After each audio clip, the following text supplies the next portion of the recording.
Your story they never knew existed. Tinuruan niya ako kung paano maging isang mahusay na kabit. Yung puso ko parang sinasaksak sa sobrang sakit. Rocky's Secret Files. With Titan Jello. Rocky's Secret Files. Rocky's Secret Files.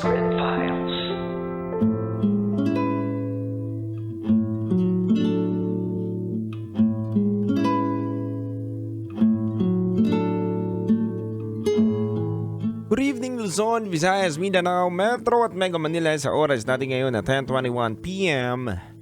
Muli tayo nagbabalik sa ating programang Rocky Secret Files with Titan Jello. Kasama niyo pa rin po sa 90.7 Love Radio ang titindig sa mga pinaglalaban ninyo. DJ Titan Jello. At ngayong gabi na to mga kabisyo, babasahin po natin ang mga komento at mga advice ng ating mga kabisyong nakatutok ngayon sa ating programa. Unahin na muna po natin si Gab Pausing. Sabi dito ni Gab, "Hi DJ Rocky at DJ Jello.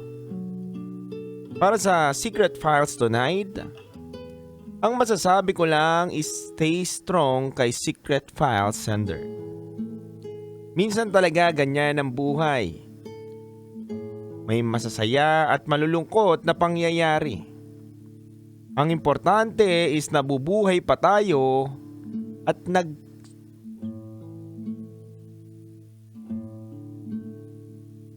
nagsusubok. At kailangan natin ng paniniwala kay Lord. And besides, kung wala mga happy and sad moments, wala tayong stories to tell sa next generation." Sabi pa dito ni Gab Pausing na wala ng signal ang TV namin, mabuti na lang may Love Radio app at shoutout po and happy Wednesday sa lahat.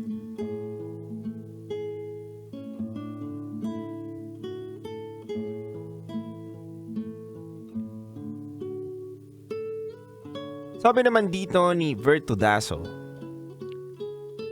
para sa ating Secret File sender ngayong gabi na to, isa lang ang ibig sabihin noon at nagsawa na siya sa relasyon ninyo. Pero dapat nyo pa rin pag-usapan para makausad ka na. Sana maayos nyo ang lahat at sana magkaroon pa kayo ng komunikasyon sa isa't isa. Shoutout daw sa Cavs Bert Cabuso ng Kabusaw ng Bulacan, Overdrive at sa tropa na nanalo ng Love Knows No Boundaries na si Benedicto Filicelda. Sabi naman ni Rosel, "Luis, masakit mang sabihin, baka nakahanap na yan ng iba. After nang hindi mo kinausap about doon sa plano mong maging opisyal na magkarelasyon kayo,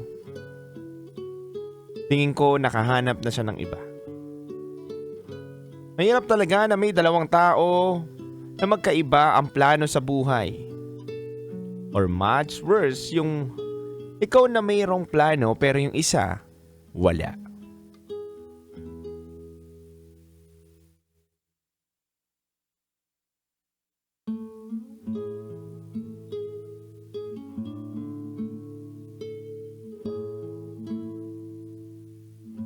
Marami pa po mga kabisyo nagpadala ng kanilang komento pero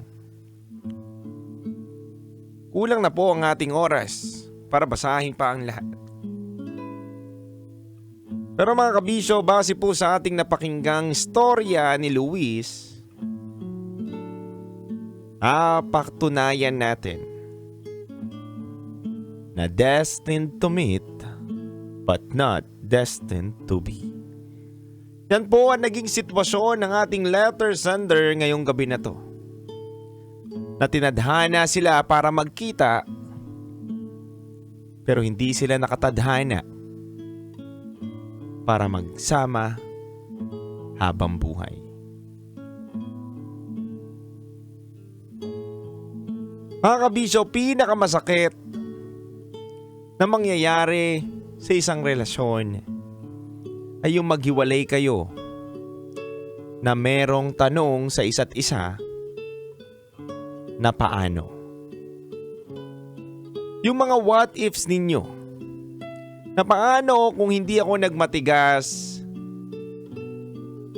paano kung nakinig ako sa kanya na tama, hindi mo na sana ako nagmadali sa plano na gusto kong mangyari sa aming relasyon. Maraming mga tanong na paano. Pero mga kabisyo, hindi kasi natin pwedeng iwanan ng salitang ako na ang bahala sa relasyon natin. Meron akong plano. Yan po ang hinding-hinding gusto marinig ng mga babae.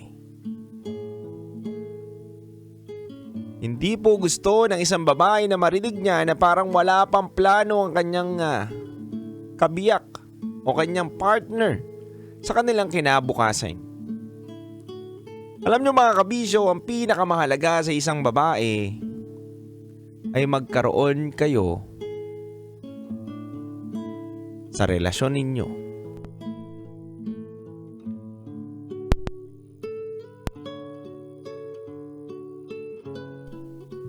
ng timeline. Kapag usapang pamilya, usapang kinabukasan na ang pinag-uusapan, kailangan po ng timeline ng mga babae. 7 taon ay sapat na siguro para magpakilala at bigyan ng assurance itong si Luis. Hindi naman siguro maganda kung hahayaan natin mga kabisyo na itago na lamang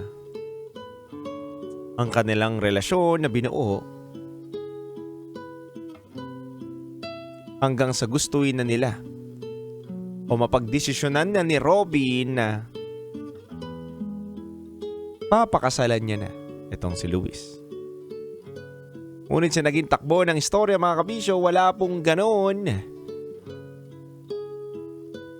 na pangyayari. Na mga kabisyo, kung meron kayong karelasyon, lalo na kung ikaw ay isang kababaihan o isang babae,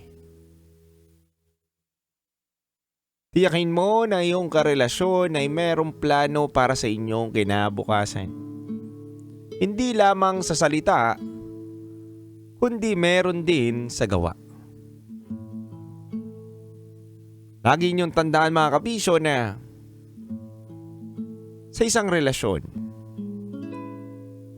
ang laging natatalo o laging lugi ay ang kababaihan.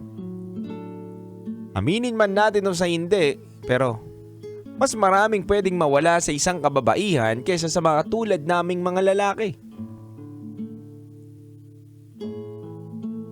Kaya sa mga strong, independent woman dyan, alam ko na lahat kayo matatag, matapang, pero may kahinaan din.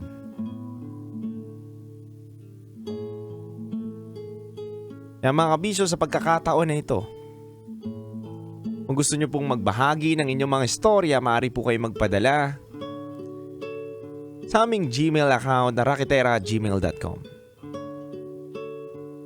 Malay mo may isang umaga o isang gabi, istorya nyo na po ang aming binabasa at kapupulutan ng aral. Muli, ito po ang ating programang Rocky's Secret Files with Titan Jello. At susunod na po mamaya ang ating programang Top Secrets. Kaya maaari na po kayong tumawag sa ating Viber line na 0916-529-5595. Ulitin ko lamang po, maaari na po kayong tumawag sa ating Viber line na 0917-529-5595. Para sa mga katulad ng kwento ni Luis na mayroong taong tinadhana para sa kanila, pero tinadhana lamang para magkakilala sila pero hindi para magtagal at magsama hanggang dulo. Handa kong awitin sa inyo, awitin ng Magnus Heaven na imahe. Dito lamang yan sa 90.7 Love Radio.